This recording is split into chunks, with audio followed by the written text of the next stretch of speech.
রাতে দ্রুত আমরা অনেকে ঘুম আনতে চাই, কিন্তু আমরা অনেকে পারি না, ইনক্লুডিং মাইসেলফ। অনেক ক্ষেত্রে এটাতে আমিও স্ট্রাগল করি।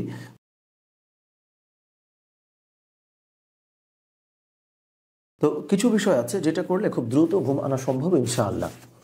এক নম্বর এবং সবথেকে গুরুত্বপূর্ণ যেটা আমি মনে করি সেটা হইল যে সারা দিন আমাকে নিজেকে কাজের মধ্যে এবং ক্লান্তির মধ্যে রাখা। এটা কেন জরুরি আমি বলি। আমরা অনেকে সারাদিন শুয়ে বসে বা আলসেমি করে কিন্তু কাটাই। মানে আলসেমি বলতে কিন্তু আমি এটা মেন করছি না যে আমি সারাদিন হয়তো শুয়ে আছি, এইটা না। হার্ড ওয়ার্ক করার মতো, ব্রেইন খাটাবো, আমার বডি ইউজড হবে, এরকম পরিশ্রম সাধ্য কোনো কাজ আমরা অনেকেই কিন্তু করি না, খেয়াল করে দেখেন।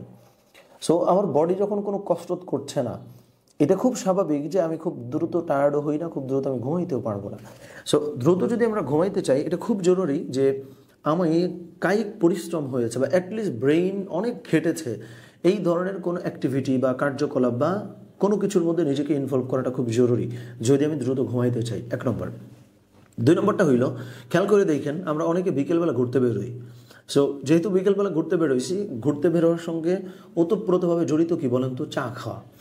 সো আমি বের হয়েছি বিকেলবেলা, যেই টাইমের পরে ক্যাফেইন বা চাটা হাবিজাবি এগুলো খাওয়া হচ্ছে নিষেধ যদি দ্রুত ঘুমাইতে চাই, কিন্তু আমি দ্রুতই কিন্তু আমি কিন্তু ওই বিকেলবেলাতেই কি চা খাইলাম। এর থেকে ডেঞ্জারাস ব্যাপারটা হইলো, ধরেন আফটার মাগরিব আমরা অনেকে নাস্তা বা এই আয়োজনগুলো করি, ওইটার সাথে আমরা চাটা মিলাই ফেলছি না। তার মানে যেই টাইমের পরে চা কফিগুলো নেওয়া নিষেধ, ওই টাইমে আমরা সব থেকে বেশি চা কফি খাই, খেয়াল করেন। সো এটা একটা কারণ যেই জন্য দ্রুত ঘুম আসে না। সো এগুলো আমাদেরকে বাদ দিয়ে দিতে হবে, এগুলো যে আমরা ওই চা কফিটা খাবো না, আমরা আফটার মাগরিব বা আফটার আসর। দুই নম্বরে এটা বলেছি। তিন নম্বরটা হইল, আমরা ধরেন হচ্ছে যে ঘুম আসার ক্ষেত্রে বেশ কিছু বাধা আছে, যেমন ফোন ইউজ করা বা হচ্ছে এই ধরনের অনেক ধরনের ব্যস্ততার মধ্যে নিজেকে হচ্ছে ইনভলভ করে রাখা।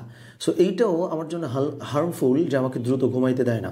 সো দেখেন আমরা অনেকে আছি যে রাতে আমার এটা সাবমিট করতে হবে, ওকে, এটার আমরা খুব জরুরির সঙ্গে বা জরুরতের সঙ্গে আমরা দেখেছি রাতে এটা আমাকে সাবমিট করতে হবে। এখন এইটা কিন্তু মানুষ চেক করবে হয়তো সকালবেলা, হ্যাঁ ডেফিনেটলি দিনের মধ্যে আপনার দেওয়া উচিত ছিল। এই যে আমরা লেট করে রাতে যে কাজটা করছি, এটার রেজাল্ট তো আমরা সকালবেলা পাই। তাহলে কেমন হতো যদি আমরা এইটার এইভাবে না দেখে এইভাবে দেখতাম যে আমি এখনই ঘুমায় যাই, ভোর রাতে 3টা 4টায় উঠে আমি কাজটা সাইরে জমা দিব।